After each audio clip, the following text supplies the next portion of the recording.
How do there, guys, and welcome back to Edgar TV, where we're going to have a little look at tour card holders 2 years on from when they first got them. Now, if you're not familiar with the PDC system, how it basically works is you get a tour card and you've got 2 years worth of ranking. At the end of those 2 years ranking, if you're not in the top 64, you lose your card and you have to go back to Q School or gain a card via one of the other methods, whether that's the Challenge Tour, the Development Tour, or, like we say, Q School as well. Now, I do feel a bit sorry for these guys that we're going to talk about in this video, the people who have had the last 2 years based off Q School, because if they've gone to Q School and got a card for the first ever time, then the last 2 years, obviously with COVID, we've had, 5 European tours. Some people may never have even played in front of a crowd off the back of this. Someone like Aaron Beanie, for example, who didn't make any of the Euro tours, but did play the main stage game against Lisa Ashton at the UK Open, still hasn't had that experience of playing in front of a crowd, which, you know, it's a bit of a shame for some of the people. And also the environment we played in has been very different to what would normally be what the PDC Pro Tour is about. So some of these people have had a bit of a harsh ride on that, but other people then argue, well, at least they've still had the chance to play darts, where some people haven't, you know, because obviously having a PDC tour card, the PDC contract will be enabled to look out for those people as well. So what I'm going to do, I'm going to pick out a couple of people of note. We're going to have a little chat about them, see what they've done over the last couple of years, have a look at who's keeping a card, who's not keeping a card, who's likely to keep a card, and who needs something to happen at the World Championship in order to keep that in place. So we're going to start off with Canon Ritz, who got his tour card through the Challenge Tour Order of Merit, winning the Challenge Tour system. He's due to go into the top 32 at the end of his 2-year tour card, so he's definitely going to keep that, as well as getting some Pro Tour titles along the way. Career highlight so far was a quarter-final this summer in the World Match Play, which is arguably one of the hardest tournaments on the calendar to get into, and is one of the most prestigious events on the PDC calendar. See him at the World Championships, UK Open Players Championships, Grand Prix. You're going to see a lot more of Canon Ritz now due to his ranking and being inside that top 32. Damon Hetter up next, also another player who broke the top 32, a player you are going to see and have seen very regular. We've seen him at the Players' Championships, the Match Play, the Grand Prix, the European Championships, the World Cup, partnering with Simon Whitlock, World Series of Darts, as well as the Players' Championships. See him at all the majors, inside the top 32, very high on the Pro Tour Order of Merit, which means there's not going to be many TV events where you will not see Damon Hetter, one of the most successful players on this list so far. Aaron Beanie was the surprise package of Q School. It even surprised himself. You've only got to watch the interview or see any interviews he's done ever since to know it surprised himself even getting a tour card. When he came onto the tour, he actually lost his first 15 PDC matches. He ended up breaking that run against Scott Waits. I believe that was at the Summer Series as well. I remember him being very happy at Milton Keynes. I know it was definitely Milton Keynes. Since then, he's actually improved an awful lot, a lot more consistent within his game. And you know, when you look at some of the players on this list here that I've got, ex-world champion Rob Cross, ex-5-time world champion Raymond van Barneveld, the world #1 and the current world champion Gerwyn Price, former world champion Scott Waits, and also beat Mervyn King when Mervyn King was in that absolute blistering form. So whatever happens, he's got some things to tell the grandkids, that's for sure. Jeff Smith is going to keep his tour card, but Jeff Smith's doing it the other way. So we spoke about players such as Canon Ritz, Damon Hetter, who have blistered onto the tour and just got straight up there, straight away in the top 32. Jeff Smith's a model of consistency, and that's how Jeff Smith's got and kept his card. He has made a final, but we don't see too many of those big runs from Jeff, but very rarely do you see him go out in the first round. It's consistency that's the key for Jeff Smith in him keeping his card. He will be playing in the upcoming World Championship as well. Dirk van Dijvenbode is the total opposite of what we just said with Jeff Smith.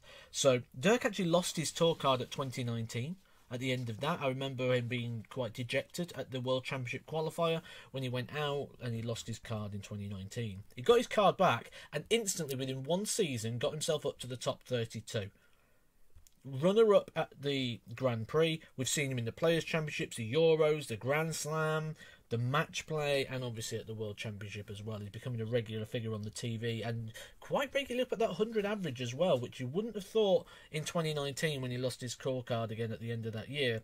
But obviously enjoys the lack of defending these last couple of years and has certainly flown up into that top 32 in no time.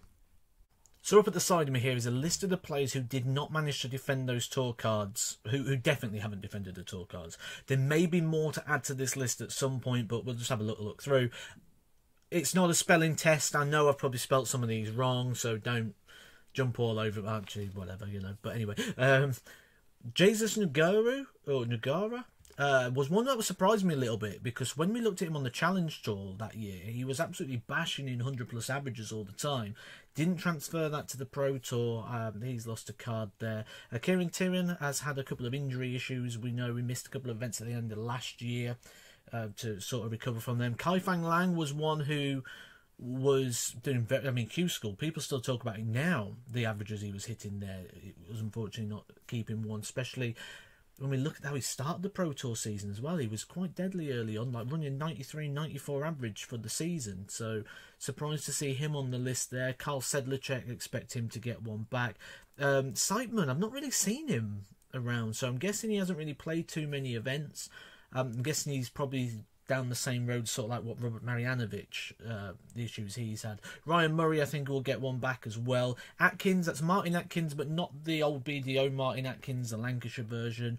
Steve Brown, last time I spoke to him, he did say he was going to Q School again, so we expect to see Steve Brown. I put Jones and Tabben together because they're always together, they're never apart.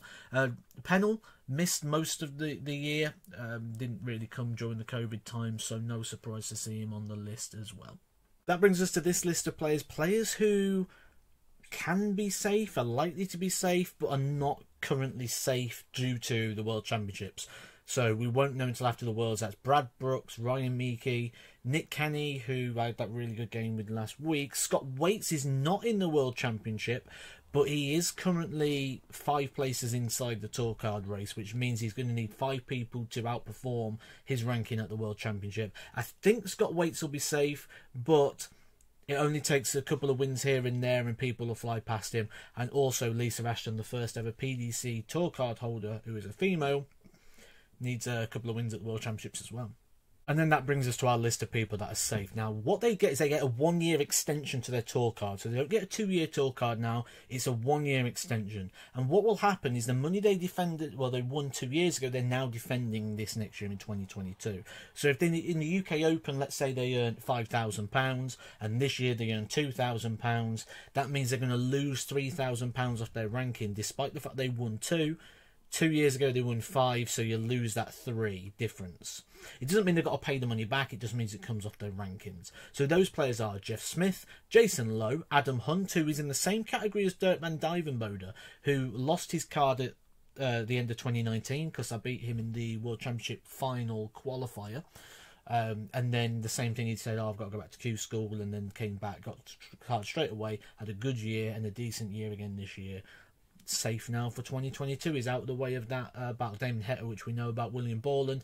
Hear big things from his management all the time, saying keep an eye on this one. Big Boris, that's Boris Krakmer. I'm not even going to attempt to spell his name. I've got loads wrong, so I'm not going to add another one to it. I know I'm not going to get it. And Martin Clearmaker as well. They're the ones that are safe from the cards that was given out in 2020. Hope you've enjoyed this video, guys. If you have, please do hit a like on it, subscribe if you are new. I'm going to be putting out lots of darts related content throughout, especially over the World Championship when that's coming around. Not far away for that. Big one for us dart fans. So like and subscribe if you're new, guys. I'll catch you soon for some more Edgar TV. Edgar TV.